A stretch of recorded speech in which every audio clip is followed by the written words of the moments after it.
Muy buenas televidentes, radioescuchas e internautas de la aldea global Ecomundo, ojalá 4RD. El Reino Unido sigue enfrascado en su lucha interna por resolver el problema del Brexit. ¿Será un Brexit duro? ¿Será un Brexit blando? ¿Cómo se resolverá la salvaguarda de las fronteras de Irlanda? Y este tema es un tema crucial en la sociedad inglesa, fracturada, dividida, con un parlamento en el que los partidos están cada vez más afectados por esta situación y que ha llegado hasta la corona y que tiene unas implicaciones importantes sobre la población. Un hecho importante bajo el liderazgo de Boris Johnson es que la última propuesta británica de acuerdo sobre las condiciones de su divorcio de la Unión Europea ha sido rechazada ampliamente en Bruselas porque no cumple con los objetivos de la llamada salvaguarda fronteriza irlandesa.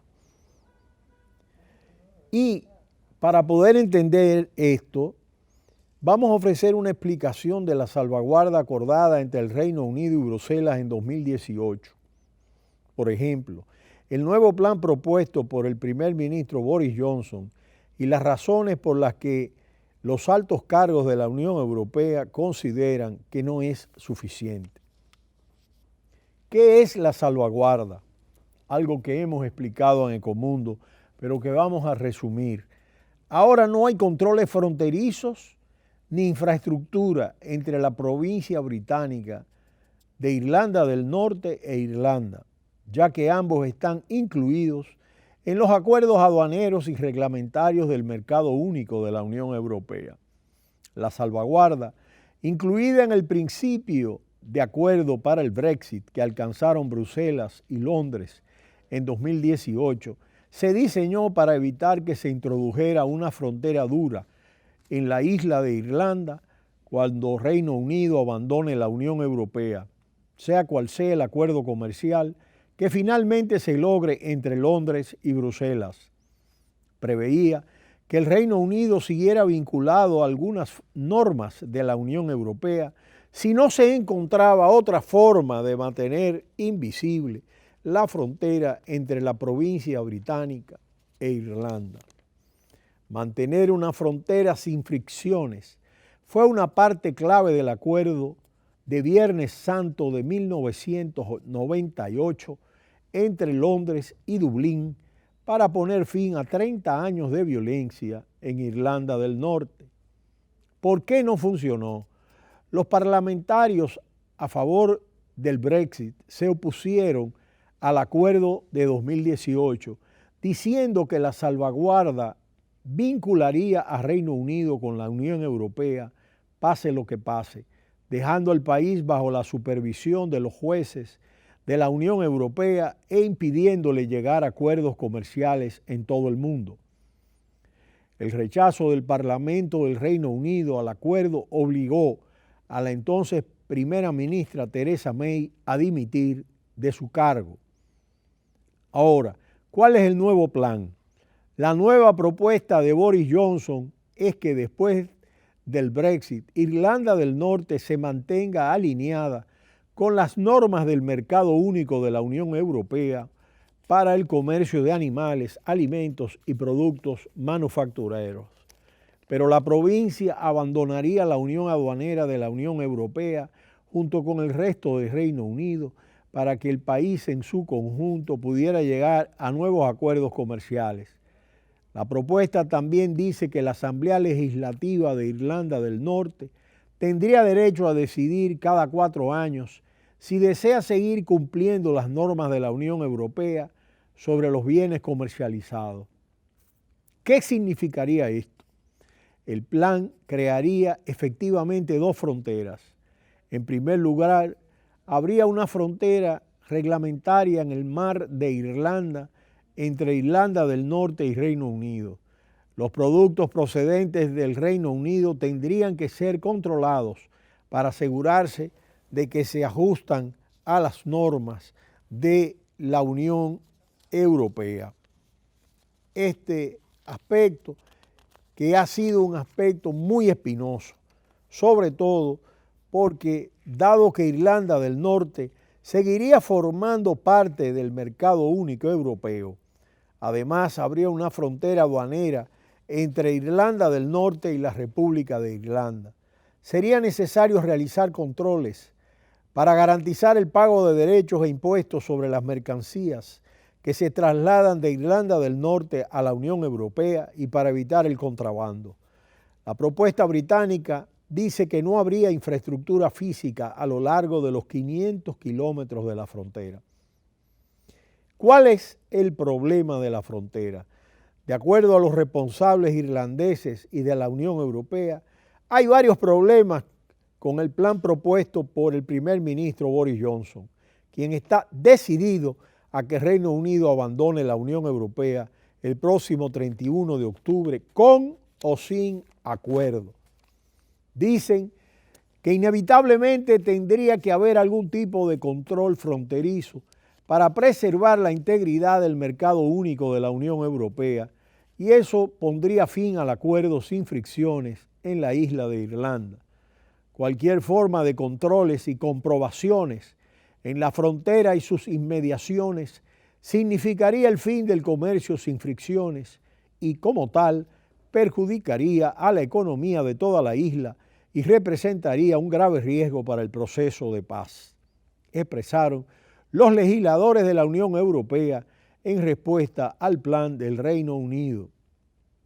Reino Unido al mismo tiempo ha propuesto que solo se realicen controles físicos en una proporción muy pequeña de los bienes comercializados en locales o lugares designados en cualquier lugar de Irlanda o Irlanda del Norte para evitar tener una frontera física dura. Los acuerdos se verían respaldados por medidas como un régimen de fideicomiso comercial, procedimientos aduaneros simplificados, tecnología de control y excepciones para las pequeñas empresas. ¿Funcionará? Los responsables de la Unión Europea afirman que las propuestas no ofrecerían suficientes garantías a Irlanda y a otros miembros de la Unión Europea de que su mercado único está protegido contra el dumping de precios, la competencia desleal y el contrabando en los aproximadamente 270 puntos de cruce de la frontera. Y si Irlanda no controla las mercancías que llegan a la Unión Europea procedentes de Reino Unido, podría plantearse la cuestión de si las exportaciones irlandesas al bloque deben permanecer libres de controles en sus puertos, a pesar de que permanecerán en la Unión Euroaduanera. Para analistas y observadores, es difícil ver que la esencia de la propuesta aduanera funcione para la Unión Europea. Crea fricciones regulatorias con Reino Unido y fricciones aduaneras con la Unión Europea. Otro punto de fricción importante es la propuesta de que la Asamblea de Irlanda del Norte pueda revisar su pertenencia al mercado único de la Unión Europea cada 4 años. La Unión Europea teme que esto dé a la autoridad regional un veto efectivo sobre los propios asuntos del bloque, y un rechazo de la alineación regulatoria podría desencadenar el retorno a una frontera física. Es básicamente una cláusula de salida con las llaves dadas a la DUP, de acuerdo a analistas y observadores. En relación a los impuestos, Reino Unido ha propuesto que el impuesto sobre el valor añadido y el impuesto especial sobre las mercancías que circulan entre Irlanda e Irlanda del Norte no se paguen o contabilicen en la frontera. Los responsables de la Unión Europea afirman que esto no puede funcionar si Irlanda del Norte sigue estando alineada con las normas del mercado único del bloque europeo. El gobierno británico ha calificado sus propuestas de oferta final, pero Boris Johnson expresó el pasado miércoles que se trata de una amplia zona de aterrizaje y señaló su disposición a mantener conversaciones intensas. Para analistas y observadores, Boris Johnson fue claro: hay espacio para el movimiento, pero la posición del Reino Unido tendrá que moverse muy lejos para que haya un acuerdo. De manera que por el momento las discusiones y el diálogo entre Londres y Bruselas se mantiene en un nivel de punto medio. Las propuestas de Boris Johnson desde que asumió su posición de primer ministro no han logrado hasta el momento un consenso en el Parlamento y en la sociedad inglesa. Muy por el contrario, su negativa a prorrogar luego del 31 de octubre la fecha límite para el Brexit con un acuerdo saludable para ambas partes es la de buscar una salida pura y simple, un Brexit duro que permita el 31 de octubre que haya una ruptura. Pero como hemos visto, hay problemas importantes en las salvaguardas entre Irlanda del Norte e Irlanda, y esos temas son espinosos y mantendrán diferencias importantes para poder arribar a un acuerdo. Ya han salido tanto David Cameron como Theresa May. Ya veremos qué pasará con Boris Johnson, que ya ha tenido las primeras salidas de sus ministerios. Pero será hasta mañana, cuando volveremos en Ecomundo Ojalá 4 RD.